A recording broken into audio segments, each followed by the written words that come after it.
It is time once again for CU Immigration here on WRFU LP, Urbana, 104.5 FM. I will be your host for this evening. My name is Mr. Garza, and I'm here to let you know that WRFU is an open forum for the Urbana-Champaign community. Views expressed are those of the speakers and are not intended to represent WRFU, UCIMC, Urbana Socialist Forum, or as we like to say on this show, UPTV, because we also broadcast on UPTV. So, these views are our own, and by our in this instance, I mean myself and anyone whose views might be embodied or embedded or encapsulated or whatever in any of the articles I may happen to read. So I don't think we are going up against another show on immigration on WEFT tonight. I think that started at 6, if I'm... Yeah, 6. So they're just finishing up, so I won't send you over there, but if you were interested, you could have heard another show on immigration tonight. But you don't have to, or you've already did, or something. I don't know. It's in the past now, so who knows? Maybe they will replay it at some point and you can catch it if you didn't already. But in this case, in case you didn't get enough immigration there, you got a little more here. This show is a little more national in scope.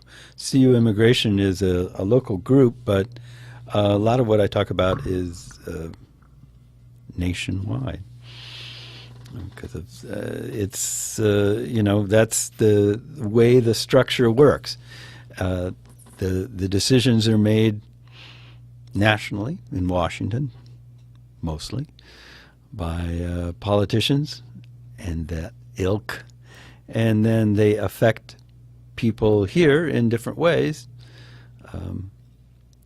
So that's kind of what I talk about, is what's going on nationally and then a little bit of how that affects us here in Champaign-Urbana.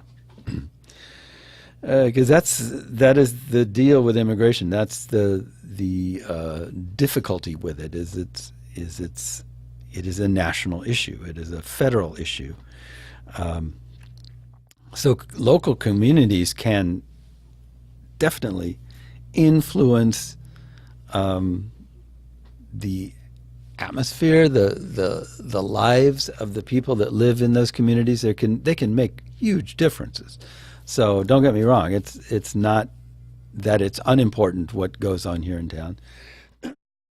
It's just that no matter what is done on the local level, what is being done on the national level has an impact. And that's an interesting thing, because even when there isn't a lot that is changing or has changed for people in the local community in terms of what's going on the ground, so to speak, excuse me, the perception based on the information that comes through the national media alters the experience of people in local communities. So even though they can live in a relatively accepting community, a welcoming community, they still feel the effects of what's going on nationally and the national attitude. And that's the thing about the media, where I think a lot of people in the media I'm not sure if I want to say they don't understand, but they don't seem to care about enough, maybe, is that how they portray what's happening nationally is really important. And it matters, because this search for extremes that they seem to go to, like who's the extreme opinion on this end of the discussion, and who's the extreme opinion on that end of the discussion, and we'll get them together and shout at each other for a while, or we'll talk about what these extreme people are saying. That's pretty misleading in a lot of ways, because most people really hover around the middle in a lot of ways. So while you have things that happen from time to time that are leaning more towards the extreme, that isn't the norm. The extreme isn't the norm. And that's something that I wish the big media companies would do more to get across, would try harder to get that point across. Because by reporting on the extremes, I mean, obviously people are interested in the extremes. Like, something terrible is happening in some places. Let's talk about it. Yeah, that's important. But if that's all you talk about is the terrible that is happening, you miss a lot of the other stuff that's going on. And I think it tends to push people who are undecided or undecided is kind of a weird way to put it. I use that a lot, and you hear that a lot, but it's not, I don't know that it's so much that people consciously decide how they're going to feel about a particular subject. But unless they come to that subject with a notion, a pre-existing notion already. Excuse me, I had to cough there for a second. But this time I turned it off so you didn't have to hear it. Anyway, yeah, unless people come to a particular topic with a preconceived notion, there is a process of deciding how you feel about it or choosing to ignore it. So a lot of these topics you hear about that are going on, national topics, that are supposed to be important, there will be people who will just choose not to care. They'll go, some raising taxes on pork producers or something. And even though this may affect them, even though they may, if they really thought about it, like, well, gosh, I eat pork like twice, 3 times a week. And if they're taxing pork producers, then my prices are going to go up. So that matters to me. I think if they thought things through a lot of the time, they would realize that there is a reason why you should care about a lot of these things. And that's why someone is trying to tell you about it. But at the same time, there are a lot of things that people are trying to get you to care about that you probably maybe shouldn't care about. Like, what reality TV star is in the news this week for saying what bad thing about what other reality TV star or something like that. There are a lot of things. The media works in a lot of ways to persuade you. And much of what they're trying to persuade you to do is for someone's benefit other than yours. So they are not necessarily taking your interests into account when they're trying to persuade you of something. So it's not, I'm sure there may be some meetings at big companies like NBC or CBS or whatever, where they sit around and go, what do people need to know? Yeah, they probably talk about that, but there's also the influence of their advertisers and things like that that push them to want you to care about things that really, in the grand scheme, mean nothing. So it is a very confusing situation. And of course, a lot of the time they are persuading you through their coverage, through what they choose to cover. And it's not an intentional persuasion in that instance. It's not like someone is consciously saying, if I cover it like this, people will have this reaction. But it is, in fact, a feedback thing where it's like, well, people always react when we cover it like this, so we'll cover it like that. That's why you see so much shocking things and bloody things and that sort of thing in the news. It's because we, the public, have already demonstrated that our ears perk up and our eyes widen when those things come on, and that's the kind of state they want us in. So it kind of works both ways. They are both trying to persuade us for the sake of advertising and things like that, and they are doing persuasive things for the sake of getting you to pay attention. And all of that tends to amount to a lot of being pushed and pulled in directions that are not helpful and not useful to those of us who are consumers of news. So that's just something to think about. And I bring it up only because I started talking about the media and how we in the media, and I'll call myself part of that because I am performing the role of a media personality in a very, very small way here on the radio and on UPTV, waving at my UPTV audience, and on YouTube, all those things. So, yeah, I'm lost my track of myself there.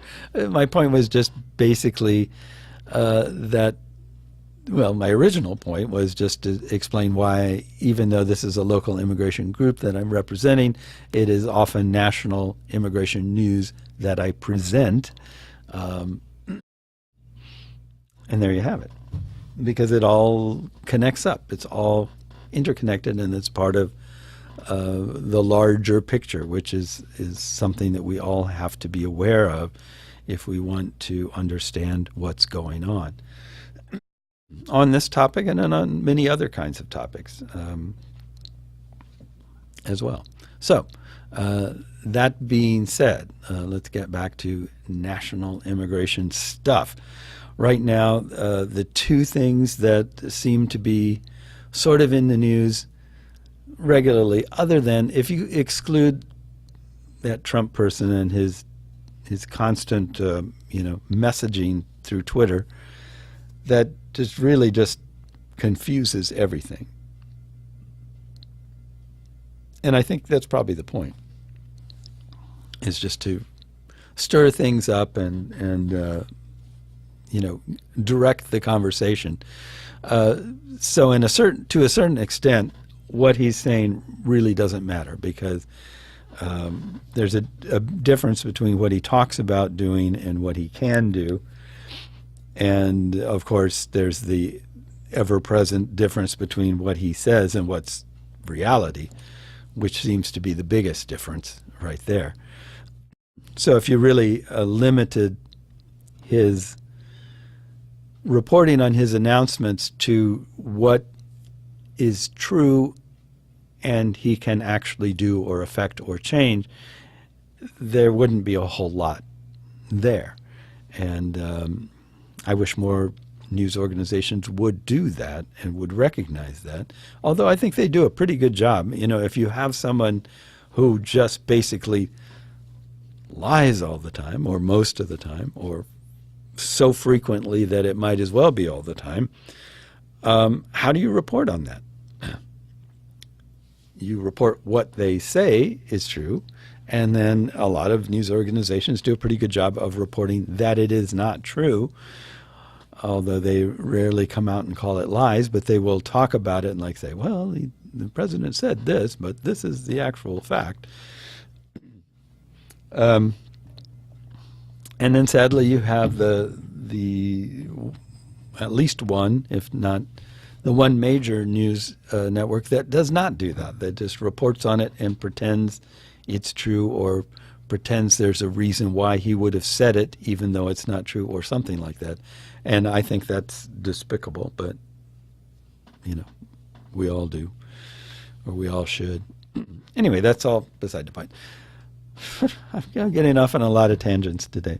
The two topics in the news that I was on about were the Abolish ICE movement and the fact that a judge has directed the administration to renew the DACA program. And I think I'll start with the latter first, because it's kind of a big deal. Well, it's a very big deal, but it's a sort of a strange deal. So we'll just talk about it. This is from Time magazine. And it says, federal judge reaffirms ruling that the Trump administration must resume DACA. And I will say, for the sake of argument, not really argument, but going back to how this program started, this really does sort of surprise me that they're doing this. A Trump administration nonsense aside, just the fact that this was a kind of a stopgap maneuver to create DACA. I mean, it really wasn't. It wasn't done standard procedure. It was really sort of a desperate. Okay, Congress is not going along with anything that I'm trying to do. They're refusing to deal with comprehensive immigration reform. Therefore, Obama will take this step, just kind of a temporary thing to try and make something work out and at least alleviate one of the problems. So the longevity of this program, despite the fact that Trump canceled it or has attempted to cancel it, and all these different things, is really surprising.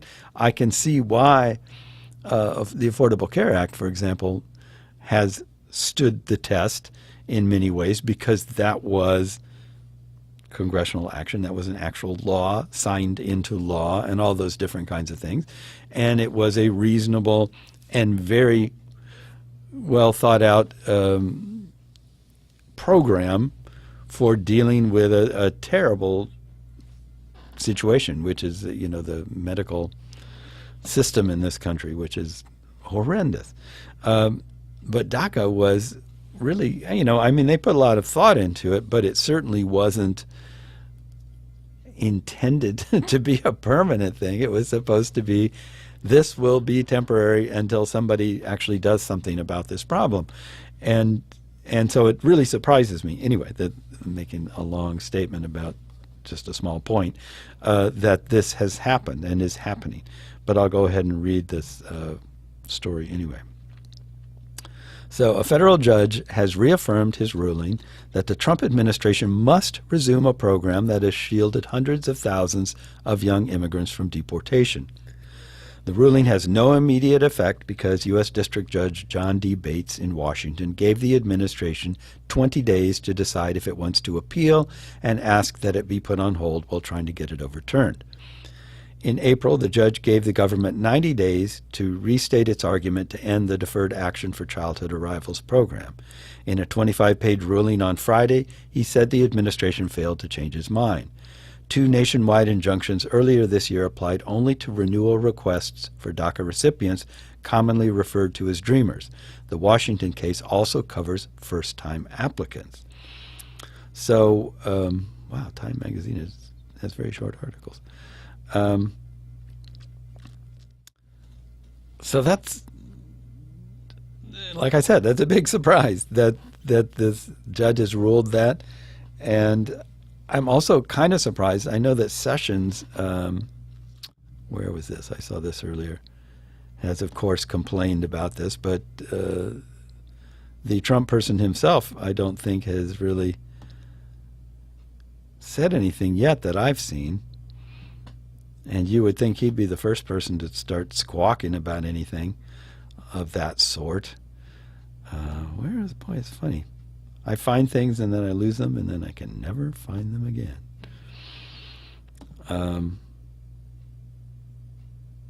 Okay, I can't find it and I don't want to waste your time with it. But anyway, Sessions did make a statement on this, complaining about this, but so far, at least, I don't think Trump has.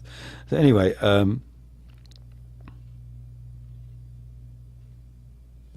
so I made a comment recently on another platform about how I personally would not recommend anyone, assuming that this stands, I would not recommend anyone signing up for the first time.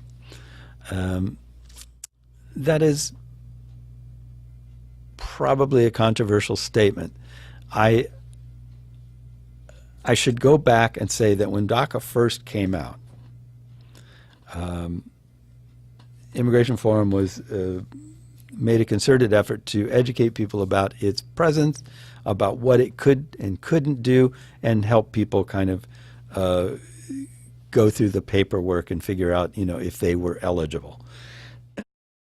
And at the time, a lot of people were asking me, well, this is a lot of information here. Do you think I should do this? And I had a really hard time answering that question. Over time, it has turned out to have been a very good thing for the people who did do it. And I certainly, at this point, recommend anyone who's already signed up for it, absolutely renew your DACA as soon as you can, as soon as it's available for you to do that. But first-time signups, I don't know. I'm really not sure I could, in good faith, tell somebody that, yeah, you should sign up for this. Even though it has been a great program and it has been really helpful for people and eased a lot of worried minds and just allowed people to work and to do all sorts of things.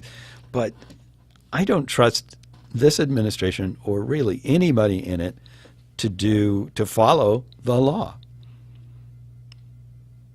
That's kind of an intense statement, but I really do not trust them to follow the law. So, look at what they've done with the Affordable Care Act. They are literally trying to sabotage it in every way they can. It is the law. The Congress and the House failed to overturn the law, so it remains the law. Obamacare, whatever you want to call it, is the law, and yet Trump continues to do everything in his power to sabotage this, and no one with the power to do so is pushing back. So what does that tell you about these people? At least at this point in time, the law does not matter. What matters is what they want to do. What matters is what they think they can get away with. And law, who cares? Because the people, the lawmakers, the people who are tasked with enforcing the law are not doing it. They're just simply not doing it. They're just going, oh, well, Trump wants to do it. Okay. They're just letting it go. So I would say at least my personal, and this is just me speaking personally, and I would be interested in hearing someone with a contradictory opinion. But me personally, I would say until after the elections in November, and only then if the Democrats take back one or both of the House or the Senate, I would not recommend to anyone that they sign up, a new sign up to DACA. There's too much information that you have to give them, and these people, by these people I mean the Trump administration, ICE, all those different groups, will clearly take advantage of anything they can in order to,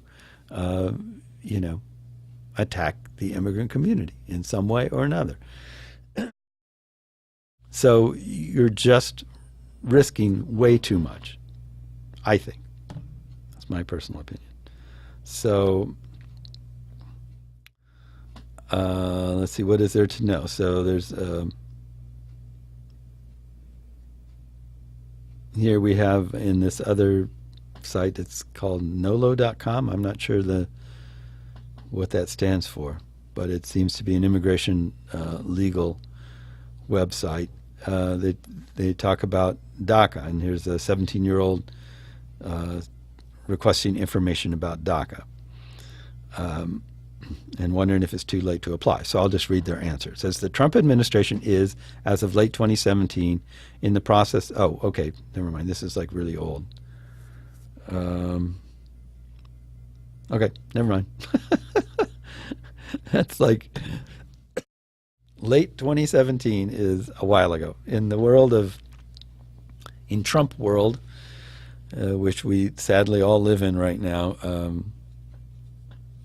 things happen quickly. Let's put it that way. So maybe let's move on. I've made my point about that. I don't really have a stronger argument to make, except that I just do not trust people in this administration. I don't think they're acting in good faith. I don't think they will act in good faith if you force them to do something for immigrants, they will fight tooth and nail not to do it. I mean, look at the injunctions against the administration for the tearing apart of families and removing children. They've been told, they've been given deadlines, they've missed them, and they keep going, oh, well, no, we can't do it. Oh, it's too hard. Oh, well, we already deported those parents, so there's nothing we can do. I mean, they're making every excuse in the book. They have tortured. I mean, literally tortured. I would say that taking children from their parents is torture. It's torturing the children. It's certainly torturing the parents. That's like, that should be a crime against international law. It probably is. But anyway, they did it, and they did it on purpose, and they are still trying to do it in whatever way they can. And they're blatantly not conforming with the judge's orders. So if you think that somehow DACA will be different and that they'll go, oh, okay, you said I had to keep doing it, so all right, let's take your information and we promise not to use any of it against you and blah, blah, blah. I mean, all that sort of stuff, no, not a chance. They will screw you up one side and down the other if they can. And I can't make my point strenuously enough to say that if I were you, I'll put it that way, if I were you and I were thinking of signing up for DACA for the first time because the judge reinstated it, I would think again, and I would wait and see what happens in November before I did it. Because, work permit's great. All those things are great, but do you think you're going to get it? And do you think that they're not going to deport your family if you give them that information? I don't know. I don't know. I would be interested, like I said, in hearing alternate point of view, not an alternative point of view.